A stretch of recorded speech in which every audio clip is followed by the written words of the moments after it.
phone, but it's dead.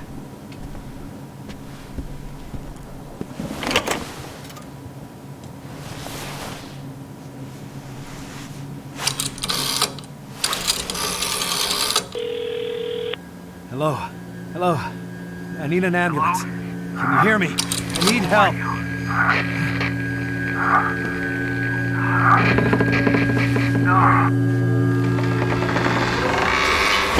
What had happened? This cold, the darkness around me. I was usually not afraid of the dark. But there, on that day, I remembered I had a matchbox somewhere in my jacket. The urge to light a match was growing with every new chill running down my spine.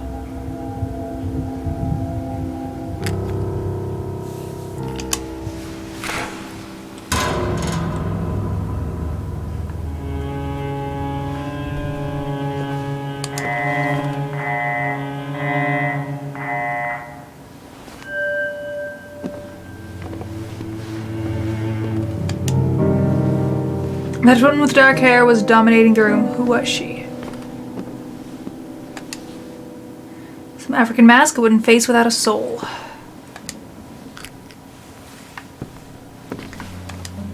A peaceful landscape, the kind of place I would have loved to be. Is that what it is?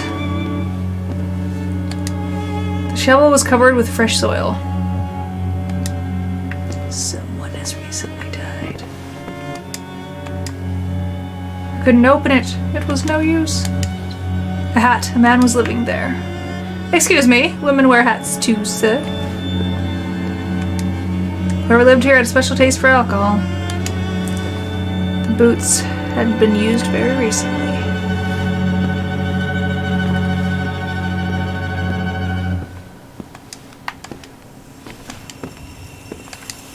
This mountain landscape couldn't soothe me.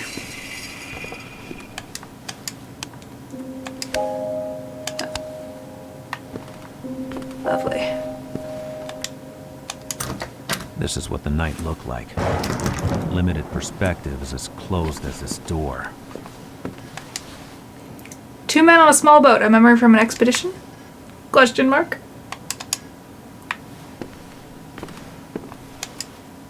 Encyclopedia's edge was hardly readable.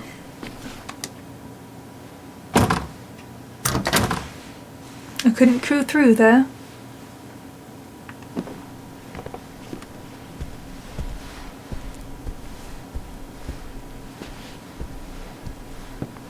Okay, so let's try this door.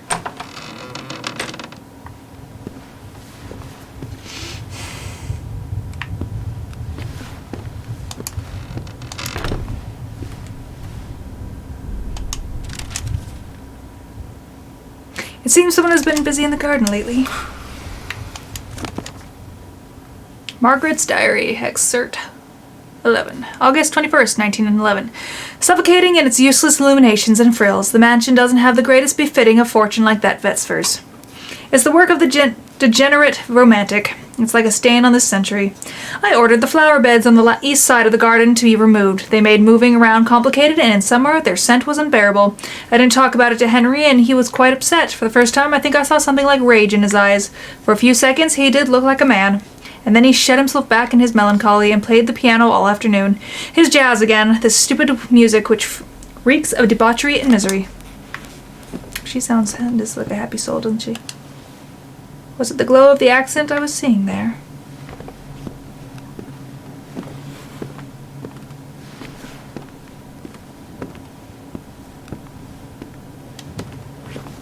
A box full of old science books.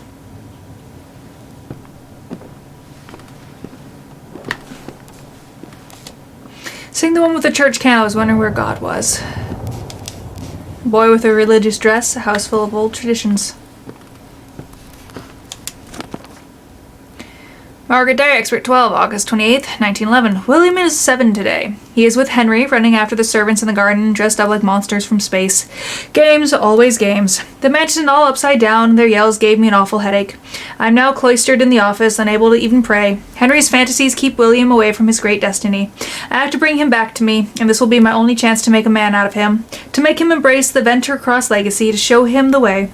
Henry is a dreamer, and he has no ambition whatsoever. He can't teach him anything. Behind every great man, there is a great woman. Nonsense. Women should be on the front line. This is where the opposite brought us. I have no illusion about how little power the world is leaving in the hands of women. But William is young. He is the future. I will act through him. And may night finally fall upon the house. May William stop running around deceiving light to find the place that he deserves in the world. Ow.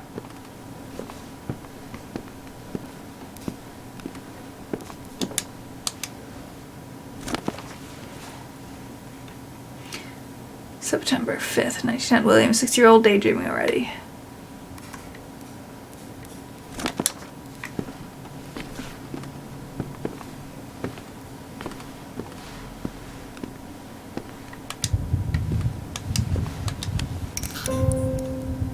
The armchair looked comfy. I could get some rest and save my progress. Ah, see, that was a light the whole time I could have turned on. Yes, I do. I do think a nap would do me well.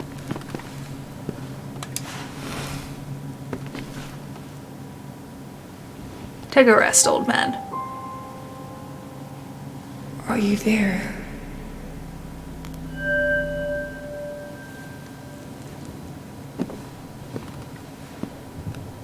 As I woke up, I had recovered some strength. I could run using Y. Alright, I have a light jog now.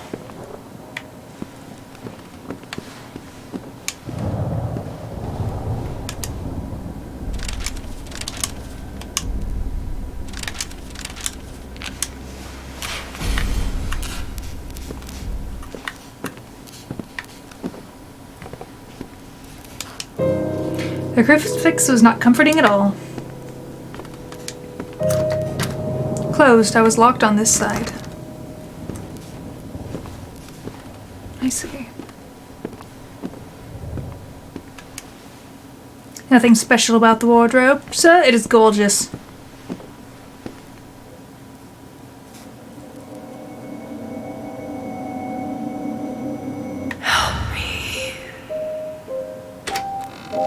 Who was it? Or what was it? In my world, women didn't glow like the moon. And they didn't walk through doors either. I mean, I in had to this... be more badly wounded than I thought.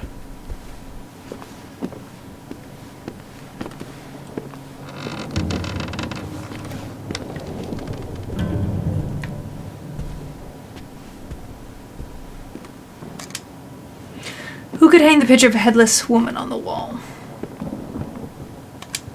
In the eyes of the old man, you could see wisdom and sadness. Margaret Vesper, ne Venture Cross, the woman as noble as cold. Margaret and Henry Vesper, two strangers pretending to be married.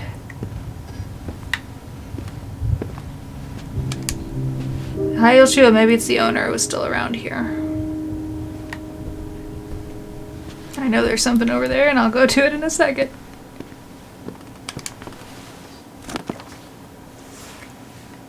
More photos. Memories. Vesper Ventures Cross. August 18th, 19, a great day for both of our families.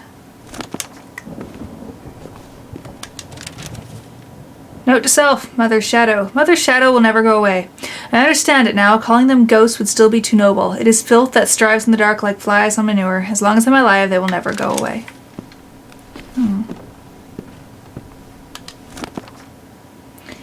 Margaret Diary, except 19. And this is a good old Boston, the home of the bean and the cod, where the Lowells talk only to Kebbuts, and the Kebbuts talk only to God. A Boston Toast by John Collins Bossidy, Boston Brahms Anthem, or something.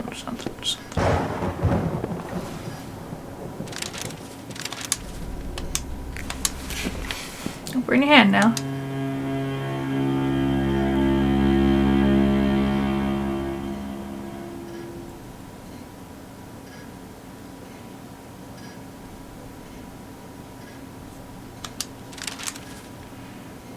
Another effort, but this one smelt like death. I couldn't move close to it. It was an old lady, a corrupt soul, death itself. I had to stay away from it.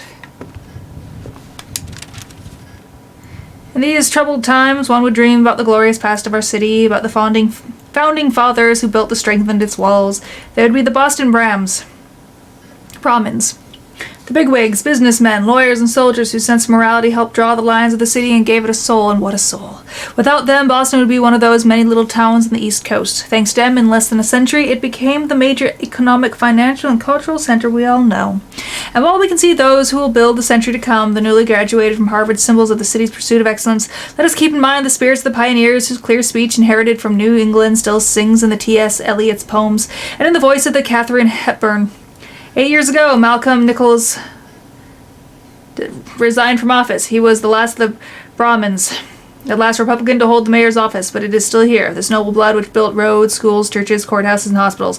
An economic crisis, no matter how dire it is, will never wash away their dignity. Oh, okay. So I cannot go towards...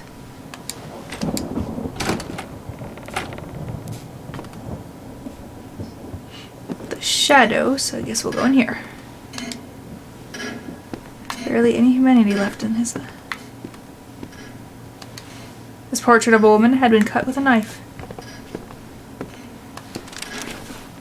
An appointment with Destiny 2. These economic royalists complain that we seek to overthrow the institutions of America. What they really complain of is that we seek to take away the power. Our allegiance to American institution requires the overthrow of this kind of power. In vain they seek to hide behind the flag and the Constitution. In their blindness they forget what the flag and the Constitution stand for. Now, as always, they stand for democracy, not tyranny, for freedom, not subjection, and against the dictatorship by mob rule and the overprivileged alike. Okay.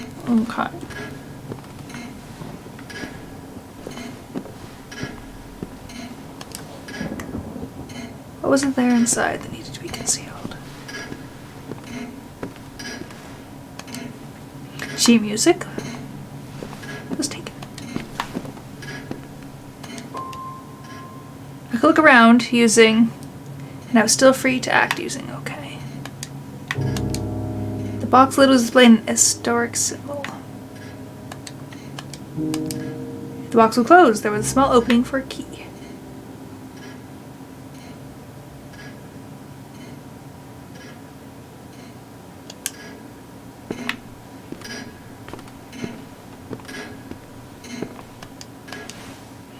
The globe was covered in scribblings.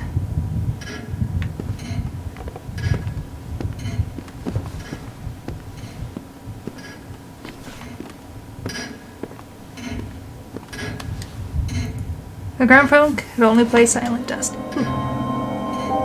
Why? I decided to accept her presence. After all, from all those weird things I had seen that night, she was the only one who hadn't tried to kill me.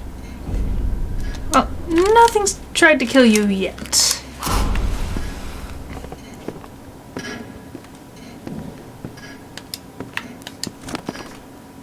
From Celine to William, Excerpt 1. Dearest William, you want to know more about me. Last time I didn't tell you everything. This letter will make up for this. When I arrived in California in 1930, I am only 18. This is a marvelous place, and the weather is so nice. I spend hours on the beach, astonished to see how brown my Norwegian skin can become. In the evening, I hang near the jazz clubs. In the afternoon, I watch people play on the beach, humming the tunes I heard the night before. Sometimes I try to sing louder than the waves. That's a good exercise. My English is quickly improving thanks to the American songs I already knew in Oslo. American songs I already knew in Oslo.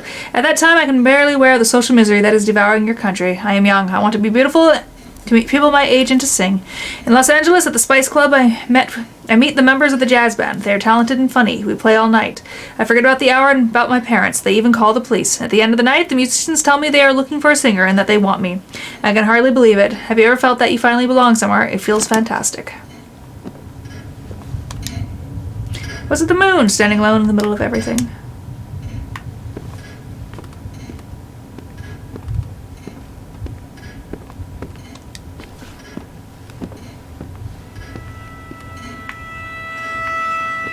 This thing looked like it was reaching out from some fairy tale. The kind of stories in which kids get devoured by some witch in a dark forest. Was it real? Delusion or not, I tried not to think about it. Only a madman can think mad things.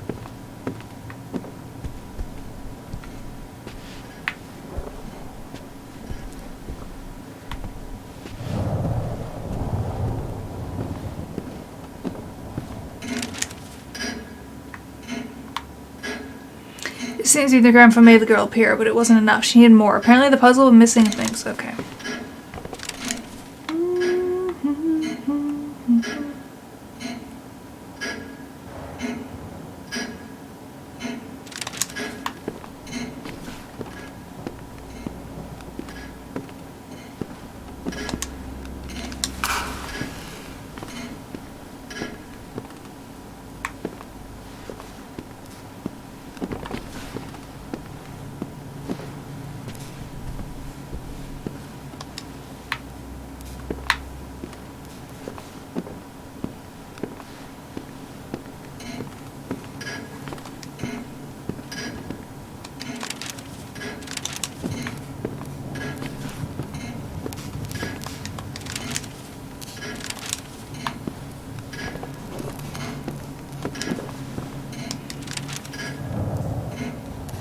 Note to self. Armchair, ant chairs? I'm so tired. Father ordered several leather club chairs from the Quincy Craftsmans. They are perfect. It is one of the few places where I can rest and think.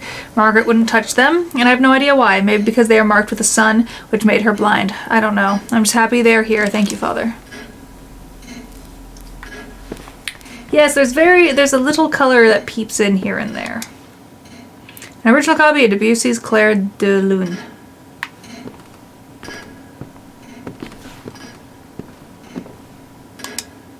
I remember the smell. Cold tobacco, fresh enough to fill the room. Lydia Vesper's Diary, Expert 10, July 3rd, 1929. I watched them from behind the vapors of my whiskey, drunk men and women who bark at each other like animals. They grab and bite each other in the preposterous parade that seemed to arouse them. I am outraged, and yet I am jealous of their foolishness, their ability to just forget everything in this game. Then there's the lovers, leaning and whispering to each other amidst the chaos. Confident that their words would find their way to the mind of the other significant other. I dream of being in this place, drinking in her words. What could she say to me? What would I answer? Would I tell her I love her? Maybe I wouldn't say a word. Maybe I would hit her. I could be her son. I could be the son of all women. I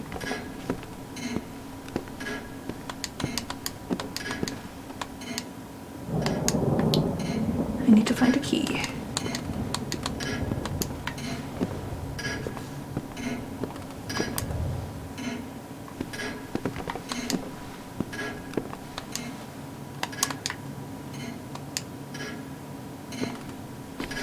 Yeah, a little color scene. The window has no handle. A very unhelpful peculiarity.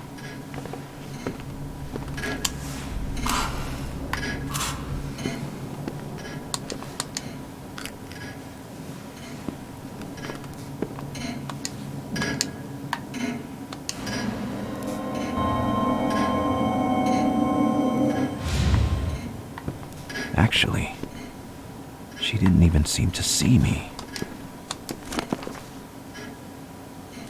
She was waiting for something. But what?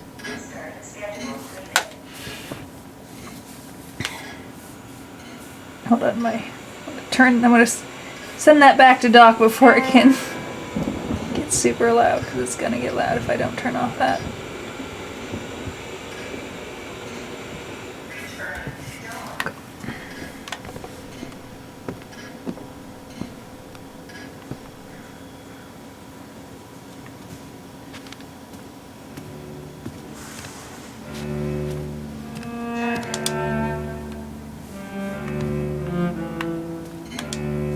A landscape frozen in time, quite like the faces around it.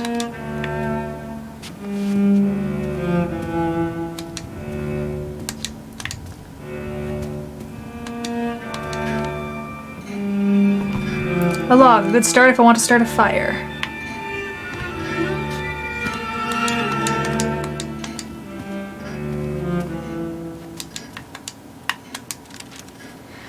Note to self, kitchen key. My dear friend, for the lack of sleep erodes your sanity as well as your memory. I hereby decide to put the kitchen key in this book of recipes Father loves so much. It is in the library and won't move from there, which will prevent you from having to make extra keys again. Please start by trying not to lose this note. Your devoted servant, yourself.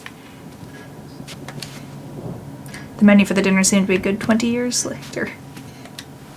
This is what the night looked like. Limited perspective is as closed as this door.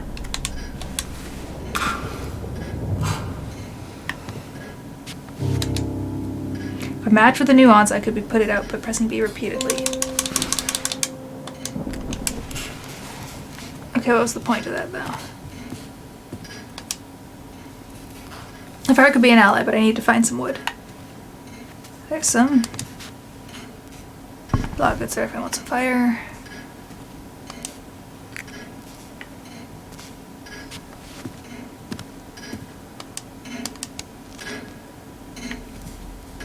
Broken. W. Vesper. Yeah, the stare of a broken man and a lost soul.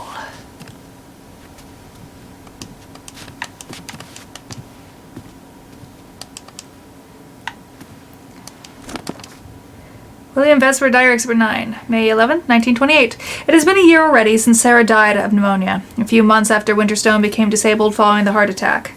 They were my only friends. Today the house is empty like every day, filled only with my own echoes and these things I don't want to hear anymore. I miss Father so much. I still see him playing by my side. I see him put his hand on the piano keys, humming as he was playing music. I think about leaving, but then I wonder what would that change anyway. Night is everywhere. She would find me. First, I have to make my big plan come true and learn how to live again.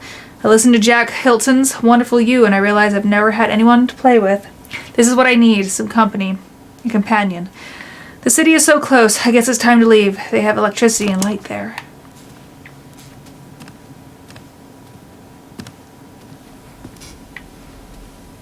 Well, I have 2 logs. Is that enough logs? Do you need a real microphone with the girl? Was she just a dream?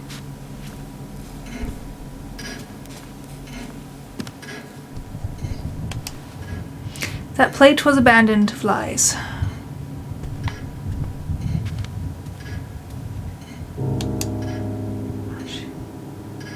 Much as nuisance I could put it out.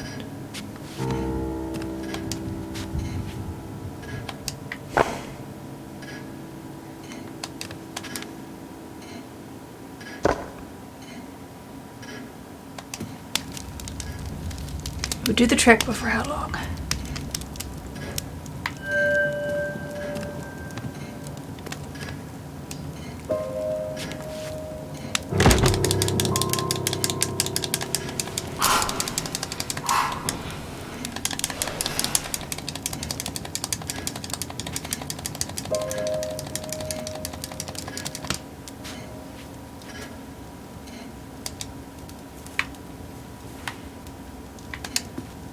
Touching that disc was warm and comforting. I felt the urge to listen to it. Anything else? Selena? From Selena to William, Expert 2. In September 1934, during a concert at the Red Bait, we meet Jim Erzager, a producer whose label, Two Roads, is becoming prominent. After the show, he tells me I have a marvelous voice and that my Norwegian accent brings something unique to our African-American jazz music.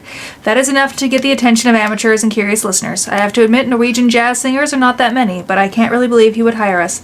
But he does. He suggests we name the band Selena and the Frozen Suns. I am to be paid for singing. Everything looks so simple. Dad used to say that anything can grow in California. I feel like a flower finding its way through the snow, but my parents are not happy for me. I think they are homesick, but I am 22. Life is an adventure and I don't know much about life. I know nothing of pain, for example. Everything changes.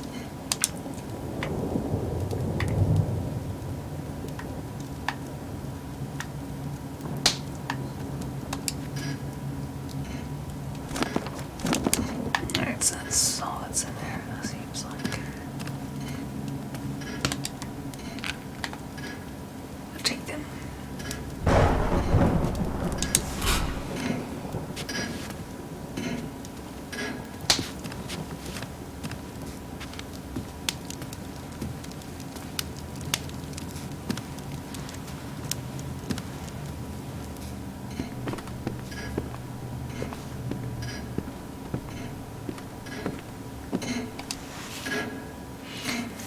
new presence gives me hope.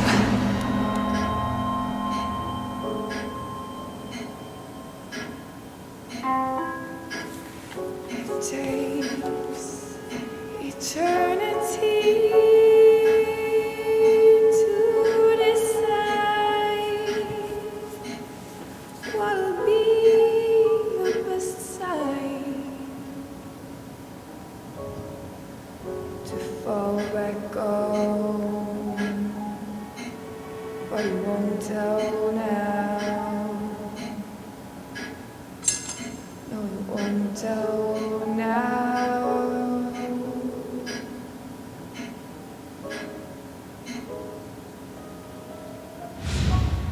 It was her. That girl from the jazz record. Selena Sandvik. The key she left me was an invitation. Was she trying to help me? Or was I heading towards even more troubles? Both. I had to focus. Surviving is a full-time job. Not the kind of job you can afford to lose.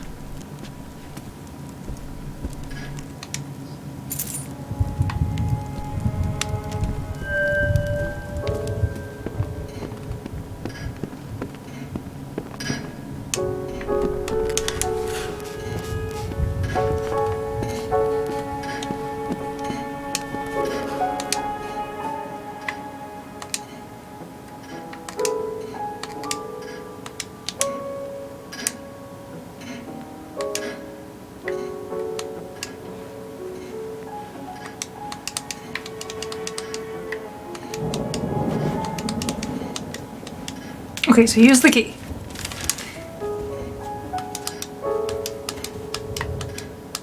I guess it's not for this.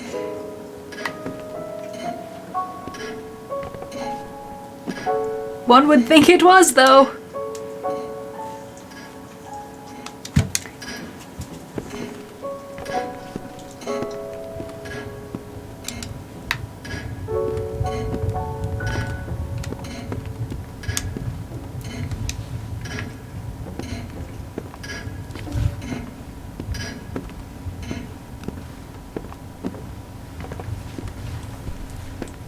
There was a couple.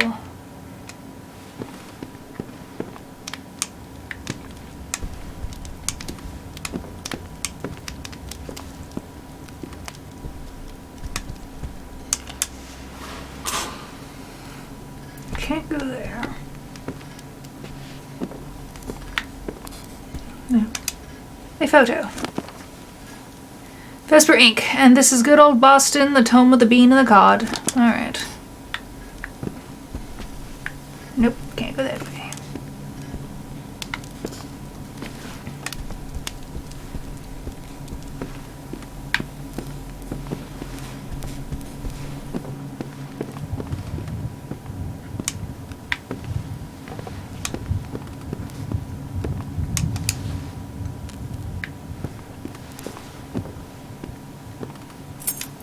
Ah.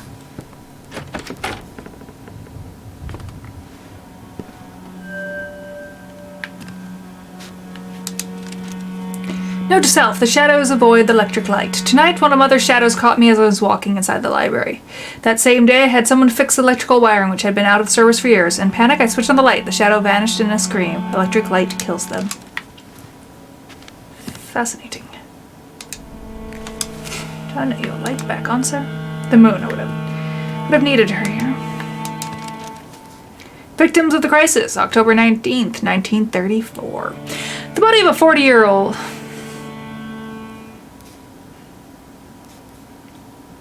The body of a 40-year-old man was found yesterday morning in the Burns industrial area. According to the police, the death is the result of severe malnutrition coupled with massive alcohol ingestion. He is the fourth person to be found dead as a result of starvation this week in the neighborhood, where many factories have closed and the unemployment rate reaches 60%.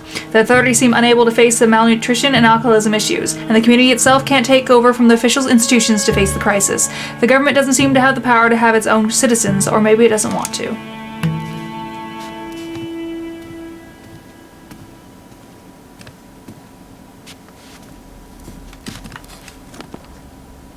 Margaret's diary expert too, December 12th, 1895. I want to stop him. God, is he still my father? I wish things would be like they were before. Going to the fair, to the races, when he told me the names of the horses we knew so well, when he let me bet, then laughed at me because I lost. I want him to tell me more about our family, about Kenneth Cross' bravery when he fought the English soldiers during the Tea Party, about Uncle Hardy, the captain of the Union warship fighting slavery, about the senator and poet Douglas Venter, about Tom Kenstown, member of the American Academy of Arts and Science, all great men, knights, intellectuals, glorious members of the Venter Cross family. But what will people say about Dad? He was a drunk!